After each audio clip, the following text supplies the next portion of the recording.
what in my eschatology, my eschatological analysis, is the role of China in the coming Great War?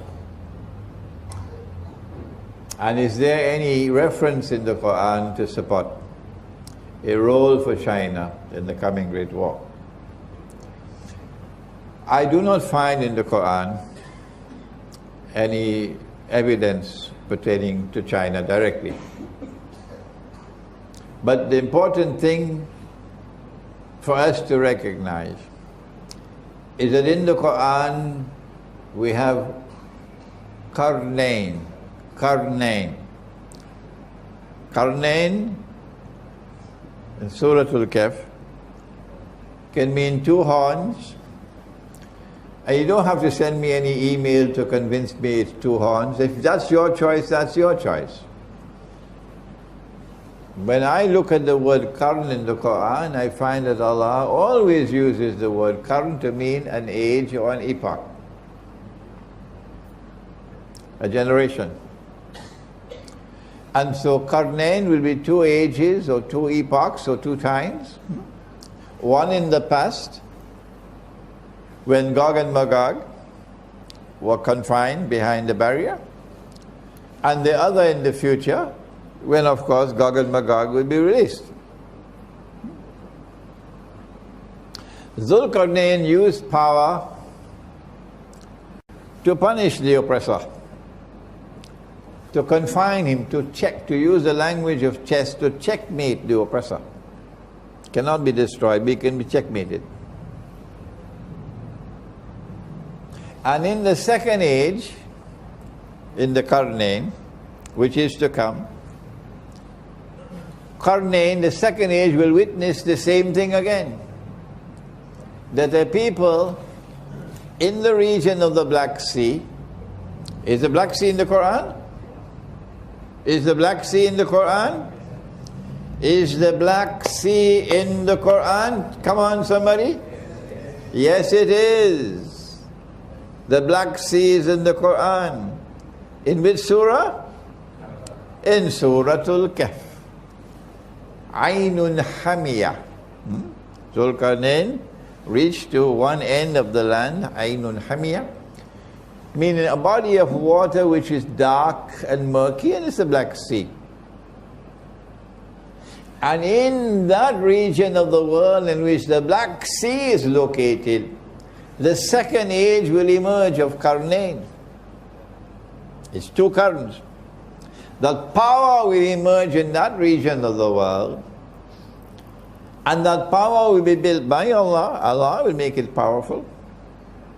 And that power will rest on foundations of faith, not godlessness. And that power will be used in the second qarn as it was used in the first qarn, to stand up and resist the oppressor, and to support the oppressed, and those who have faith and are righteous in conduct. This is Russia. This is Russia's role today. Russia is turning away from communism, away from Marxism, but there are those who are still sleeping, so let them sleep.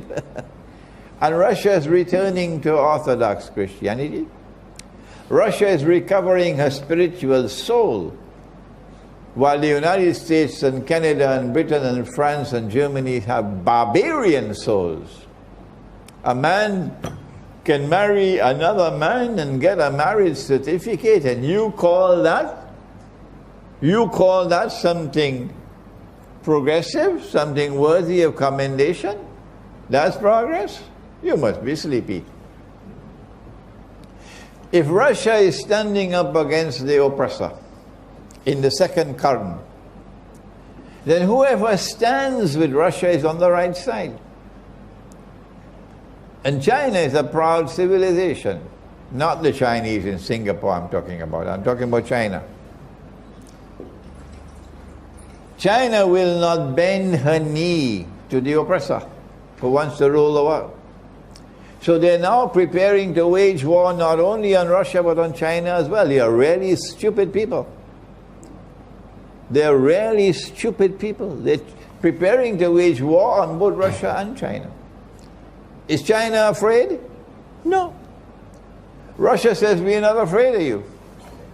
We are a nuclear power. Don't mess with nuclear Russia, said Putin. Don't mess with nuclear Russia. That's what Putin said.